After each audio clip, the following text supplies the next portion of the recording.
Hello friends, today we learn Science 1 Class 10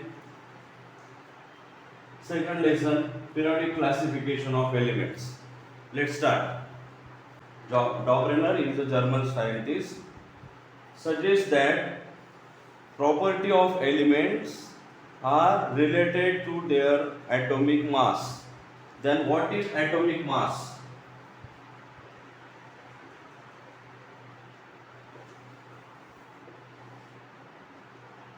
Atomic mass is equal to number of protons plus neutrons.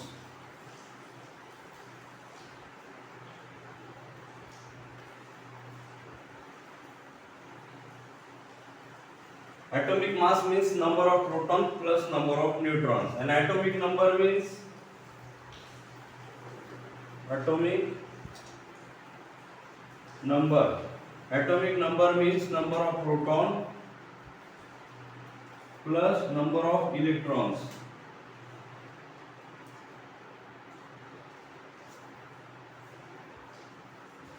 Atomic mass means number of protons plus number of electrons, and atomic number means atomic numbers means proton plus electron. Is that clear? Now the Dobrener, he is a German scientist and suggests that property of elements are related to their atomic mass. Here is the diagram of atom. This is nucleus of atom. In this nucleus, protons, number of protons and number of neutrons with positive. Nucleus म्हणजे काय? केंद्र. केंद्रकामध्ये काय असतात? Protons आणि neutrons. ते काय असतात? धनभारित असतात. आणि त्याच्या बाहेर जी कक्षा असते त्याला काय म्हणतात? सेल. Is called cell. आणि त्याच्यामध्ये इलेक्ट्रॉन्स फिरत असतात, त्याच्यामध्ये ऋण भार असतो. आणि ॲटॉमिक मास म्हणजे काय? Number of protons plus number of neutrons. Number of protons plus number of neutrons. आणि ॲटॉमिक नंबर म्हणजे काय? Number of protons plus number of electrons. Clear आहे का इथपर्यंत? Let's see. Dobrener triads. He is the German scientist suggests that protons of elements are related to their atomic mass. And what is atomic mass? Atomic mass is equal to number of protons plus number of neutrons. And a neutron and proton situated in the nucleus of the atom. And after that, shells are present. In that shells, electrons are present in that shell. Electrons have negative charge and proton neutrons have positive charge. Is that clear? Now see, Dobrener made group of 3 elements, each have similar chemical property and called them triads. त्यांनी काय केलं? 3 एलिमेंटचा group तयार केला आणि त्या group कसा तयार केला? तर त्यांची केमिकल प्रॉपर्टी सेम असेल असा ग्रुप त्यांनी तयार केला आणि त्या ग्रुपला नाव दिलं triads. Lithium, sodium, potassium. Lithium, sodium, potassium. लिथियमचा नंबर ऑफ मास आहे 6.9. पोटॅशियमचा सोडियमचा नंबर ऑफ मास आहे 23 आणि पोटॅशियमचा 39.1. हे काय झालं? ही झाली डॉब्रेनरचा ट्राइड. डॉब्रेनर ट्राइड आणि याला त्याने नाव दिलं ट्राइड. याला काय नाव दिलं? ट्राइड. याच्यामध्ये त्यांनी काय केलं? ॲटॉमिक मास जो होता, ॲटॉमिक मासच्या चढत्या क्रमाने, म्हणजे he made group of 3 element, each have similar chemical property and call them triads. याची केमिकल प्रॉपर्टी कशी आहे? सिमिलर आहे असं त्यांनी सांगितलं. आणि केमिकल प्रॉपर्टी सिमिलर असून त्यांचा जो ॲटॉमिक मास आहे, he arrange them in increasing order. कुठल्या पद्धतीने? चढत्या क्रमाने, इन्क्रीजिंग ऑर्डरने त्यांनी अरेंज केलं. He arrange them in an increment order of atomic mass. Atomic mass जे आहे त्याच्या इन्क्रीजिंग ऑर्डरने त्यांनी काय केलं, त्यांना अरेंज केलं, ज्यांची केमिकल प्रॉपर्टी सेम आहे असे तीन तीनचा ग्रुप केला आणि त्या ग्रुपला ट्राइड्स असं नाव दिलं. And show that the atomic mass of the middle element, मधलं जे एलिमेंट आहे याचं जे ॲटॉमिक मास आहे ते इतर दोघांच्या ॲव्हरेजच्या बरोबरीत आहे असं त्यांनी सांगितलं. काय सांगितलं?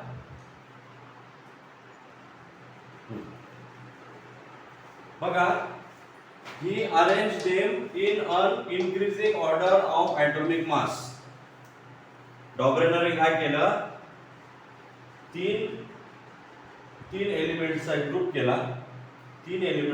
केला, आणि तो इन्क्रीजिंग ऑर्डर मध्ये मांडला. कसलं इन्क्रीजिंग ऑर्डर? त्याच्या ॲटॉमिक मासचं increasing order. He arrange them in an increasing order of atomic mass. आणि त्याच्या पुढे काय केलं, and show that the atomic mass of the middle element. Middle element म्हणजे काय? Lithium, sodium, potassium. तर हे सोडियम जे आहे, सोडियमचा ॲटॉमिक मास किती आहे? 23 हा ॲटॉमिक मास आहे. तो लिथियम आणि पोटॅशियमचं मीन म्हणजे काय? ॲव्हरेज. म्हणजे ॲव्हरेज कसं काढतो आपण? दोघांची ॲडिशन करणार आणि त्याला 2 ने डिवाइड करणार. आता दोघांची ॲडिशन किती येते? 46. त्याला 2 ने डिवाइड केल्यावर किती आलं? 23. मग त्यांनी काय सांगितलं, he arrange them in an increasing order of atomic mass. Atomic मासच्या इन्क्रीजिंग ऑर्डरने त्यांनी ते अरेंज केले. And show that the atomic mass of the middle एलिमेंटचा आहे 23. The atomic mass of middle element was approximately म्हणजे जवळजवळ, approximately equal to the mean of the atomic mass. Equal to the mean of atomic mass. Mean म्हणजे काय? Average. ॲव्हरेजच्या approximately ते कसं असतं? Equal असतं, म्हणजे जवळजवळ बरोबरीत असतं.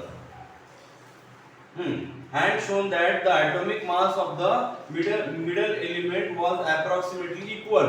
कशाशी इक्वल असणार आहे ते? टू द मीन म्हणजे काय? ॲव्हरेज. कोणाचं average? Of the atomic masses. कोणाचं atomic masses? Of other 2 elements. म्हणजे मधलं जे एलिमेंट आहे, मधल्या एलिमेंटचं ॲटॉमिक मास जे आहे ते इतर दोघांच्या ॲव्हरेजच्या बरोबरीत असतं. आता हा डोब्रायनर जो होता त्याचे जे ट्राइड्स आहे, डोब्रायनर ट्राइड्स, या डोब्रायनर ट्राइड्स वर प्रश्न कसा तयार होतो बघा. प्रश्न येतो, identify Dobereiner's triad from the following groups of elements have similar chemical property. सारखी केमिकल प्रॉपर्टी असलेले जे ट्राइड्स दिलेले आहे त्याच्यामध्ये डोबेरन्सचा ग्रुप कोणता आहे ते शोधायचं आहे. मग याच्यामध्ये बघा, पहिला ग्रुप दिलेला आहे मॅग्नेशियम, कॅल्शियम आणि स्ट्रॉन्शियम. मॅग्नेशियमचा मास, ॲटॉमिक मास किती आहे? 24.3. आणि कॅल्शियमचा ॲटॉमिक मास आहे 40.1 आणि स्ट्रॉन्शियमचा ॲटॉमिक मास आहे 87.6. क्लिअर आहे का इथपर्यंत? आता मॅग्नेशियम आणि स्ट्रॉन्शियमची ॲडिशन केली, 24.3 प्लस 87.2 आणि त्याला 2 ने डिवाइड केलं. का? तर मीन काढायचा, ॲव्हरेज काढायचा. तर तो 111.9 म्हणजे 111.9/2. त्याचा आन्सर काय आला? 55.95. आता मधला एलिमेंट कॅल्शियम, त्याचा ॲटॉमिक मास किती आहे? 40.1. म्हणजे हे 40च्या आसपास येत आहे का? नाही आहे. म्हणजे this is not a Dobereiner's triad. Clear आहे का? सेकंड बघा, सल्फर, सेलेनियम आणि टीन. सल्फरचा ॲटॉमिक मास किती आहे? 32.1. सेलेनियमचं 79.1 आणि टीन 127.6. 79.0. आता बघा, 32.1 प्लस 127.6/2 इज इक्वल टू 159.7/2. याचा आन्सर काय आलं? 79.85. मधला जो एलिमेंट आहे त्या मधल्या एलिमेंटच्या ॲटॉमिक मास इतका आलेला आहे का? अप्रॉक्सिमेटली ते बरोबर आहे. म्हणजे हे दुसरं जे दिलेलं आहे सेकंड नंबर ते काय आहे? हे ट्राइड्स आहे डॉब्रेनर्स. क्लिअर आहे का? थर्ड वन बघा, बेरियम, मॅग्नेशियम, कॅल्शियम. 3 एलिमेंट्स दिलेले आहे. त्याच्यामध्ये बेरियमचा ॲटॉमिक मास आहे 9, मॅग्नेशियमचा 24.3 आणि कॅल्शियमचा 40.1. बेरियम आणि कॅल्शियमची ऍडिशन केली 9 + 40 49.1. क्लियर आहे का? अपॉन 2 49.1 अपॉन 2 आणि त्याचा आन्सर आलेला आहे 24.55. 24.55 is approximately equal to the magnesium atomic mass. So this is also right. अशा पद्धतीचा प्रश्न तुम्हाला सोडवण्यासाठी पेपरला येऊ शकतो. वेस्टर्न म्युझिक आणि इंडियन म्युझिक याच्यामध्ये सप्तस्वर आहे. इंडियन म्युझिक मध्ये कुठले आहे? इंडियन क्लासिक सा रे ग म प ध नी. सा रे ग म प ध नी हे इंडियन म्युझिक मधले हे काय आहे? स्वर आहेत. आणि वेस्टर्न म्युझिक मधल्या नोट्स कुठले आहे? स्वर कुठले? डो रे मी फा सा ला टी. डो रे मी फा सा ला टी. झालं का क्लिअर इथपर्यंत? आता या न्यूलँड्सने काय सांगितलं? आपण जे म्हणतो ना सा रे ग म प ध नी सा, मग त्याच्यामध्ये एक वरचा सा असतो, एक खालचा सा असतो. म्हणजे तो पहिला सा आहे तो 8वा स्वर म्हणून परत येतो. तो काय असतो? खालचा स्वर असतो. आणि पहिला सा असतो तो वरचा स्वर असतो. सा रे ग म प ध नी सा म्हणजे 8वा स्वर परत रिपीट झाला. त्याच पद्धतीने वेस्टर्न म्युझिक मध्ये सुद्धा डो रे मी फा सा ला टी डो. डो परत रिपीट होतो. तो परत रिपीट होतो. त्याच पद्धतीने त्याने काय सांगितलं? हायड्रोजन, लिथियम, बेरियम काय सांगितलं त्यांनी? जे सप्तस्वर होते त्या पद्धतीने इन्क्रीजिंग ऑर्डर मध्ये ॲटॉमिक मास जे आहे, ॲटॉमिक मास कोणाचं? Elements. When the elements are arranged in an increasing order of their atomic mass. काय सांगितलं त्यांनी?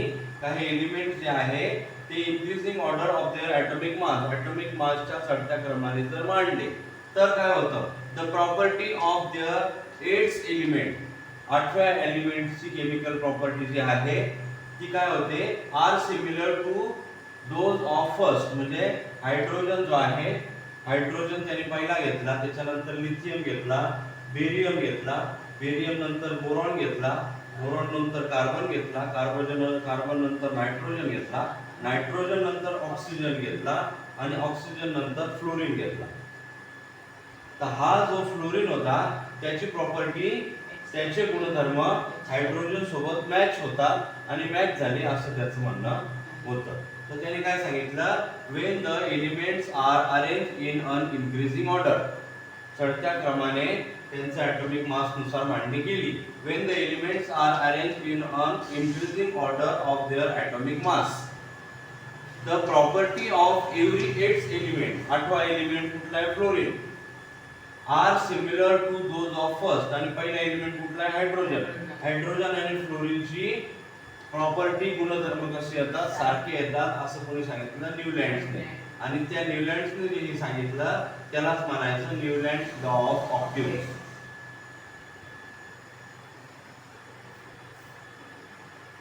Newland compare this similarity with the octaves in music. Newland compare this similarity with the octaves in music. He called the similarity observed in 8th and 1st element as the law of octave.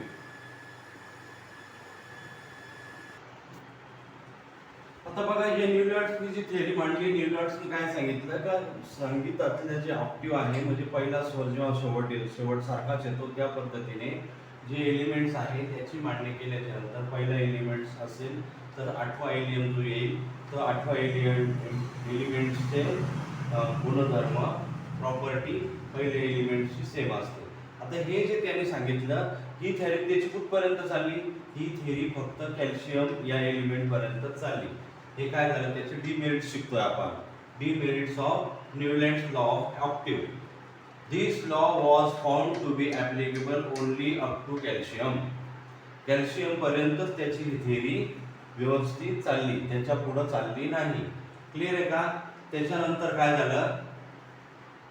त्याच्यानंतर he place two elements each in same box to accommodate all the known elements in the table. आता हा जो table त्यांनी तयार केला होता, या table मध्ये काही घरामध्ये त्यांनी एकाच घरात दोन एलिमेंट ठेवले. म्हणजे हे जे पहिलं घर आहे याच्यामध्ये कोबाल्ट अँड निकेल, कोबाल्ट आणि निकेल, हे कोबाल्ट आणि निकेल काय केले त्यांनी एकाच घरामध्ये घेतले, एकाच घरामध्ये घेतले. का घेतले तर सगळे एलिमेंट व्यवस्थित बसले पाहिजे. ऍक्च्युली कोबाल्ट आणि निकेलला वेगळं वेगळं त्यांनी घर द्यायला पाहिजे होतं, पण त्याला तसं जमलं नाही, तो देऊ शकला नाही. त्याच्यामुळे हा सुद्धा त्याचा एक डिमेरिट ठरतो. आता hydrogen fluorine chlorine, hydrogen fluorine chlorine हे काय गॅसेस आहे. हा हे कुठले हेलोजन आहे. आणि कोबाल्ट आणि निकेल हे काय आहे मेटल आहे. आता कोबाल्ट आणि निकेल मेटल आहे, हायड्रोजन फ्लोरीन क्लोरीन गॅसेस आहे, हेलोजन आहे. तर यांच्या सोबत त्याने मेटलला ठेवलं. ही पण एक प्रकारची डिमेरिट्स आहे. Newland place the metal cobalt and nickel under डो. डो म्हणजे काय 6चा जो कॉलम, डोचा जो कॉलम त्यांनी केला त्याच्यामध्ये अलॉंग विथ हॅलोजन्स काय केलं त्यांनी कोबाल्ट आणि निकेल सारखे धातू, कोबाल्ट आणि निकेल सारखे मेटल्स काय केले हॅलोजन. हॅलोजन म्हणजे काय हायड्रोजन फ्लोरीन क्लोरीन हे काय गॅसेस आहे, गॅसेस सोबत त्यांनी काय ठेवलं मेटल ठेवलं. हे पण एक डिमेरिट त्याचं झालं.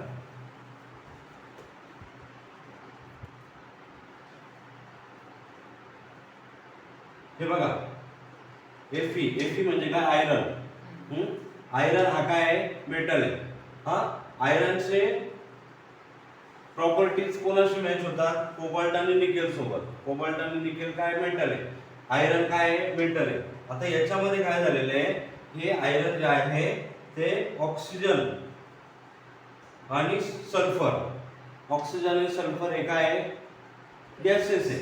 हा ऑक्सिजन आणि सल्फर हे गॅसेस आहे, हे मेटल आहे. आता हे मेटल कोबाल्ट आणि निकेल सोबत मॅच होत असताना त्याचे प्रॉपर्टी कोणासोबत ठेवलं ऑक्सिजन आणि सल्फर सोबत ठेवलं. Fe having similarity with cobalt and nickel away from them, कोणापासून कोबाल्ट आणि निकेल पासून त्याला लांब ठेवलं आयरनला. away from them along with non metal, non metal हे नॉन मेटल आहे ना ऑक्सिजन आणि सल्फर, नॉन मेटल ऑक्सिजन आणि सल्फर म्हणजे हे तिसरं डिमेरिट. 2 3 चौथं डिमेरिट काय झालं त्याचं Fe म्हणजे काय, Fe म्हणजे iron. Fe having similarity with cobalt and nickel away from them along with the non metal oxygen and sulfur. न्यूलँड्सने जो ऑक्टिव्ह टेबल तयार केला होता, या ऑक्टिव्ह टेबल मध्ये त्यांनी ऑलमोस्ट सगळा टेबल भरला होता. आणि ह्या टेबल मध्ये अनेक एलिमेंट्स त्यावेळेस